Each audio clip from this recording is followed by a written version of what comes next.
E aí, para as pessoas que me acompanham, agora estão vendo eu recluso de novo. Provavelmente mais tarde eu mostro de novo lá de fora, porque, tipo assim, eu tenho que parar com essa mania de ficar dentro de casa. Eu já passei um bom tempo fora de casa ali, mas infelizmente não deu pra gravar vídeo do lado de fora. Eu vou gravar um pouco aqui do lado de dentro e um pouco do lado de fora. Tá, mas esse não é o tópico. O tópico do vídeo de hoje é como trabalhar a sua fé. Tá, aí você pergunta, Pedro, como assim trabalhar sua fé? Como assim trabalhar o seu estado mental? Tá? Digamos assim, a fé ela é um conjunto de crença com sua capacidade de ter paciência para as coisas acontecerem. Isso é independente de religião, você vai ver que na minha foto de capa tem vários tipos de espiritualidade, porque esse é um conceito geral para a fé. A fé, vocês têm que entenderem que Deus está em todas elas. Deus está em todas elas, só que às vezes até religiões politeístas tem Deus nelas, só que Deus repartido em vários, entendeu?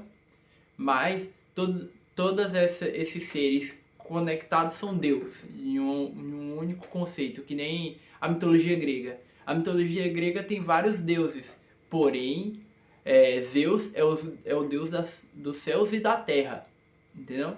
Então, é ele que rege todo o universo, né, naquele conceito. No mundo nórdico, é Odin, entendeu? Aí, fora essas outras coisas, em religiões normais, o cristianismo é Deus. No islamismo tem Allah, que é direto de Deus, mas também tem Deus, né?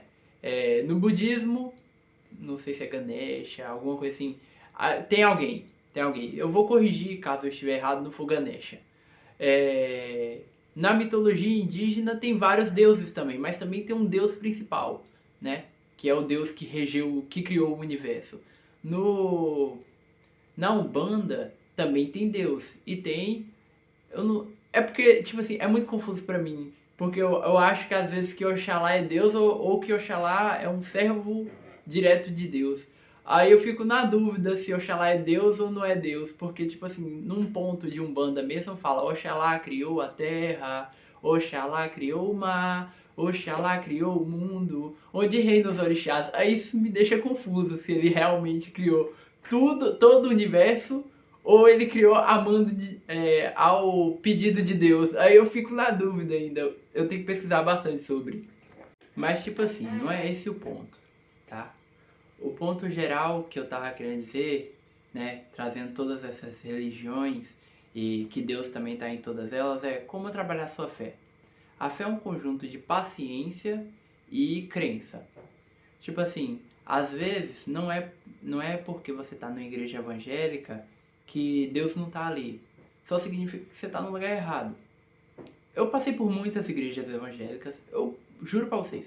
Igreja evangélica, igreja católica e igreja adventista. Eu nunca senti aquela conexão com Deus que nem eu senti na casa de Umbanda.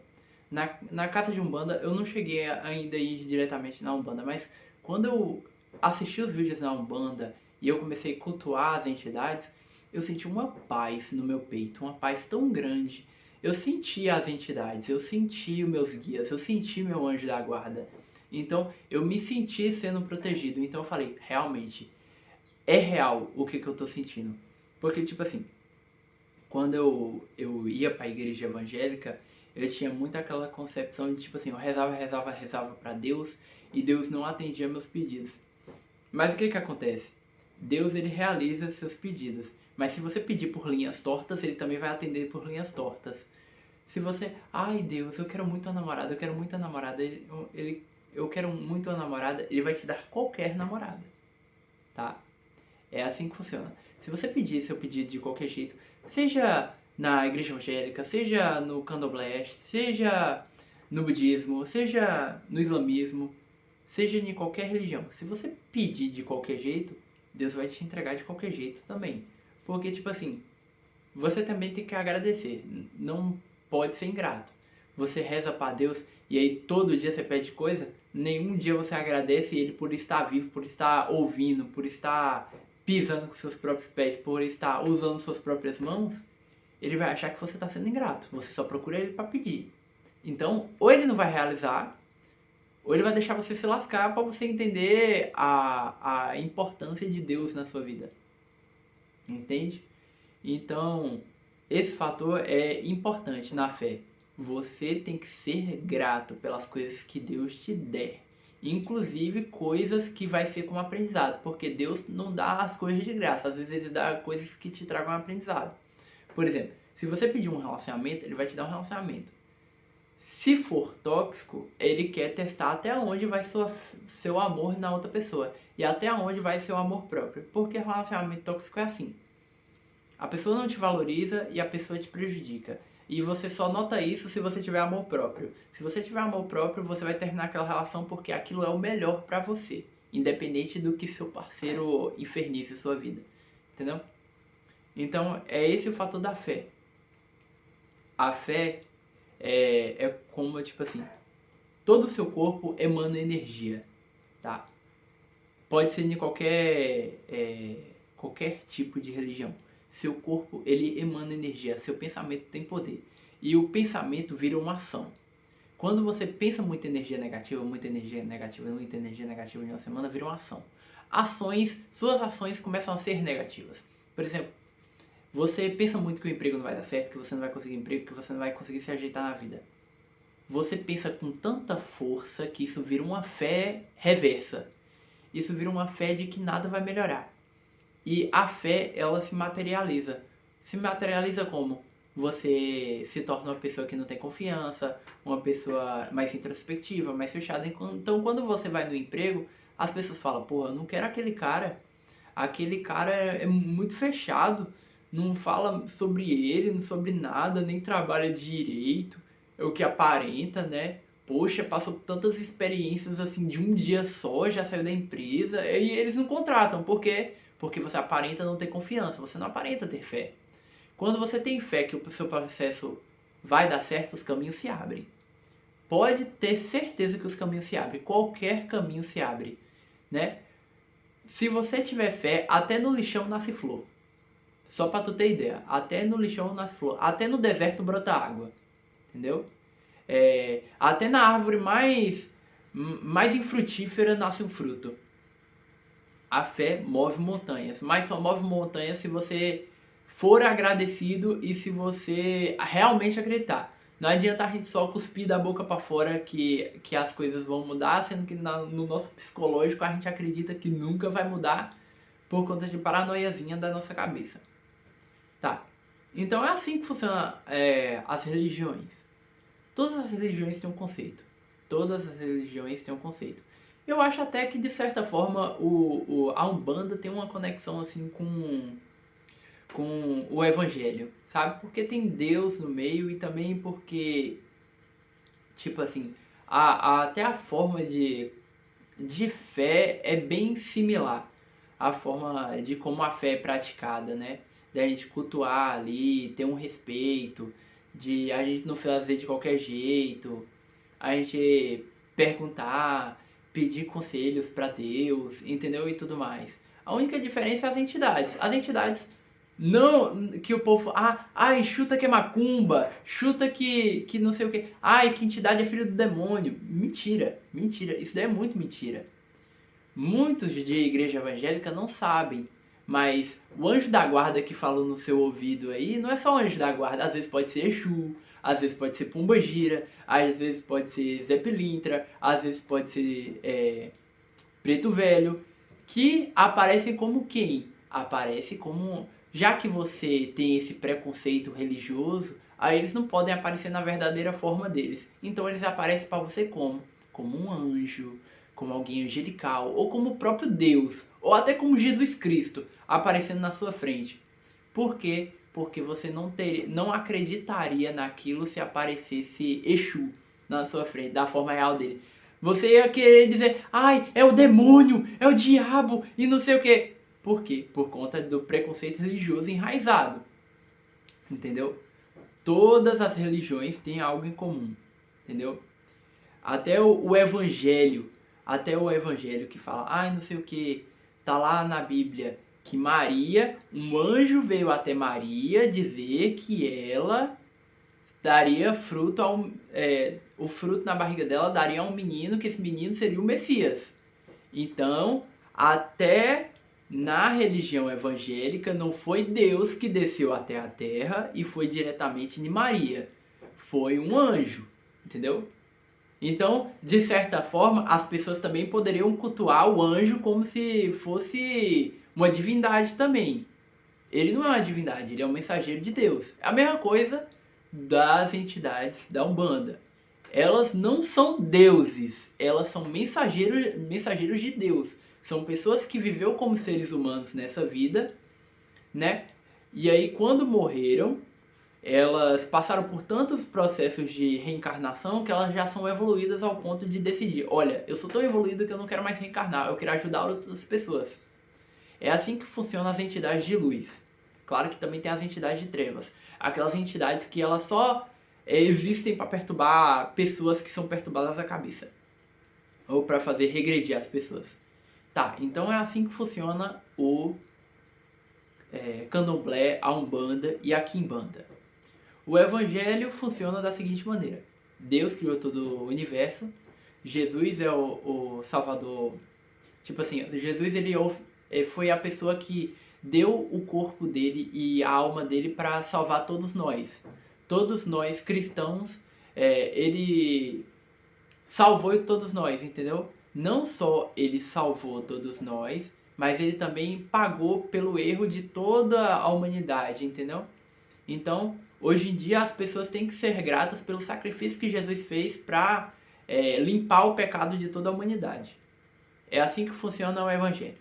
Já outras religiões, por exemplo, na mitologia também, se você olhar, tem falácias, tem metáforas que indicam também esse tipo de coisa.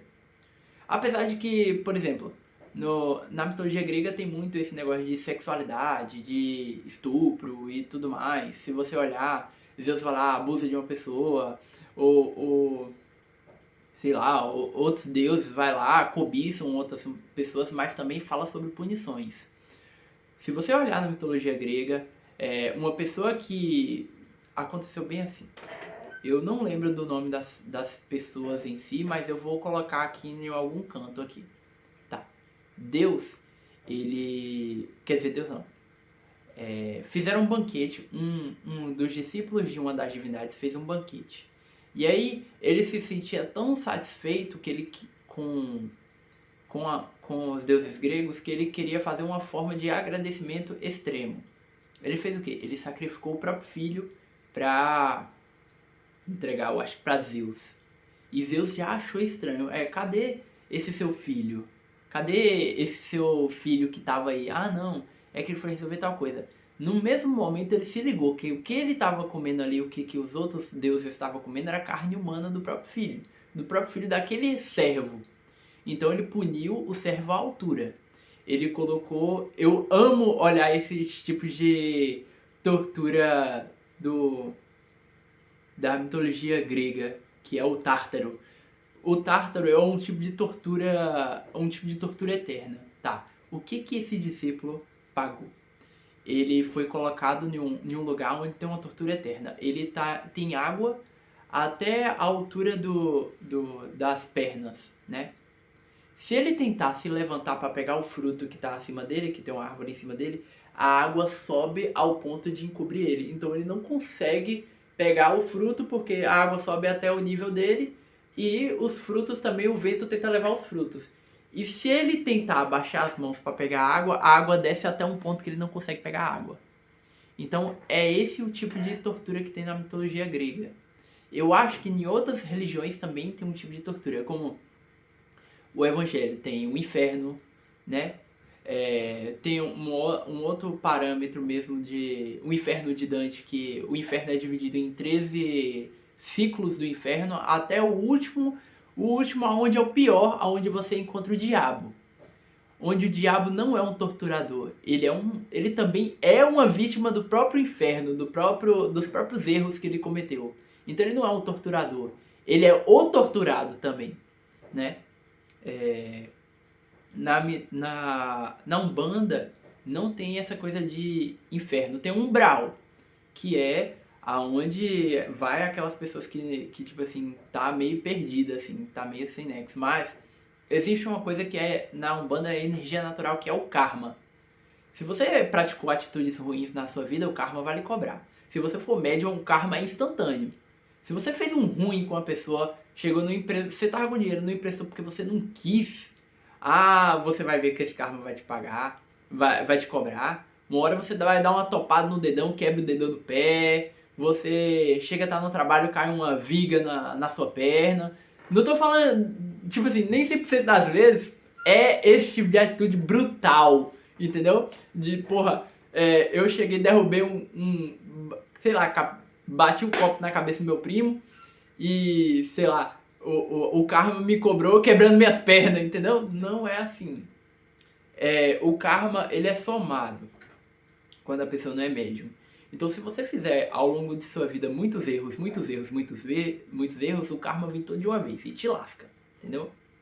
Então, se uma pessoa ruim tem câncer, é porque ele fez tanta atitude ruim na vida dele que a espiritualidade falou: pronto, não vou mais proteger esse cara. Aí o karma fez assim, ó. Pegou ele de vez, desprevenido. Ele não tava nem esperando. Ele foi tão ruim na vida dele que o karma nem esperou muito pra fuder com a vida dele. É assim que funciona o karma. Pessoas boas são recompensadas, apesar das coisas ruins que estão acontecendo na vida delas. Você tem que entender. Se aparecer pessoas ruins na sua vida, não é culpa de Deus. É culpa das atitudes ruins dessas pessoas e como elas vão pagar com karma depois. Tá. Já falei sobre o evangelho, como é que é o inferno, sobre como é que é o inferno da Umbanda. Tá, agora as outras religiões. O catolicismo também acredita quase na mesma coisa do evangelho e o adventismo também quase a mesma coisa. O espiritismo, se eu não me engano, também tem esse negócio do umbral, que vai os espíritos desgarrados, né? E deixa eu ver o que. Na mitologia grega tem o Tártaro e na mitologia nórdica tem eu acho que é Helheim, que é também o lugar onde vai as almas para serem torturadas. Quase a mesma coisa da mitologia grega. Quase a mesma coisa, tem uma diferença, entendeu? Cada religião tem o seu tipo de punição por você ter sido tão ruim a sua vida inteira. Mas a Umbanda ainda acredita na questão da reencarnação. Então, o que você foi ruim na vida, você morrer, você vai pagar na próxima, né? Acontecendo umas misériazinhas na sua vida para você melhorar como pessoa. Pode ter certeza, uma pessoa que nasceu como, vamos dizer, Billie Eilish, vamos dizer, e essas outras pessoas são pessoas que na vida anterior foram pessoas tão boas que elas reencarnaram como famosos. É assim que funciona, mais ou menos. Não estou dizendo que é 100%, mas eu estou falando assim, pessoas boas que viraram famosas é por conta disso. A pessoa viveu uma vida tão boa na vida anterior que ela nasce na próxima vida meio que a espiritualidade agradecendo ela, dando muitas riquezas a ela. Então, é assim que o karma funciona, é assim que as outras religiões funcionam. As outras religiões, que seja o evangelho e algumas outras, não acreditam muito nesse negócio de reencarnação. Mas eu acho que a reencarnação é uma coisa assim muito viável por conta de que a gente não ia aprender 100% das coisas em uma única vida. É isso que eu acredito. A gente não tem todo um 100% de entendimento das coisas se a gente não reencarnar de novo. E aí a gente reencarna com zero memórias da vida anterior. Por quê? Pra gente viver uma vida nova e aprender coisas novas. Pode ter certeza, quando você vai pro plano espiritual, você vai lembrar de todas as outras vidas que você teve lá atrás. Entendeu? A não ser se você fizer uma pesquisa, não. Se você fizer uma participação assim em um médium que ele consiga abrir somente as suas vidas passadas. Mas para isso daí você tem que estar evoluído como médium, para você receber esse apar das suas outras vidas, como você viveu suas outras vidas, né? E se essa sua vida vai ser a última e você vai reviver como uma entidade de luz, ou se você for muito ruim, você vai ser uma entidade de trevas, né? As entidades de trevas só são aquelas pessoas que elas sentiram tanto ódio e remorso na vida delas que elas não conseguem elevar suas vibrações para serem coisas melhores. E aí as entidades de luz também trabalham em relação a isso, tentando melhorar essas entidades de trevas que não conseguem alcançar os céus, né? Então é isso, gente. Eu quis dizer um pouco sobre religiões, sobre esse tipo de coisa. Eu fui muito básico, era pra eu ter falado sobre todas as religiões, todos os conceitos. Mas se vocês quiserem, eu posso fazer uma parte 2. É só deixarem no comentário, olha, quero parte 2 desse vídeo, eu vou lá e faço a parte 2, né? Então é isso, gente. Tchau, tchau. Se cuidem. Eu tô indo trabalhar também, por isso que eu não me estendi muito mais. Eu queria ter estendido muito mais e ter abrangido mais religiões, mas provavelmente eu vou deixar umas enquetes aqui no canto do vídeo, né? De antes, mostrando essas outras religiões, outros conceitos que eu não peguei do meu vídeo. E também vou gravar um outro vídeo explicando sobre qualquer outro tipo de religião que vocês queiram que eu aborde, que nem eu não comentei, sobre islamismo, sobre o budismo, sobre eu acho que é hinduísmo, alguma coisa assim, sobre outros tipos de religiões, outros tipos de mitos, como a mitologia japonesa com a mitologia chinesa, como é cultuado também as entidades na própria África, né? E tudo mais. Então é isso, gente. Tchau, tchau e até o próximo vídeo.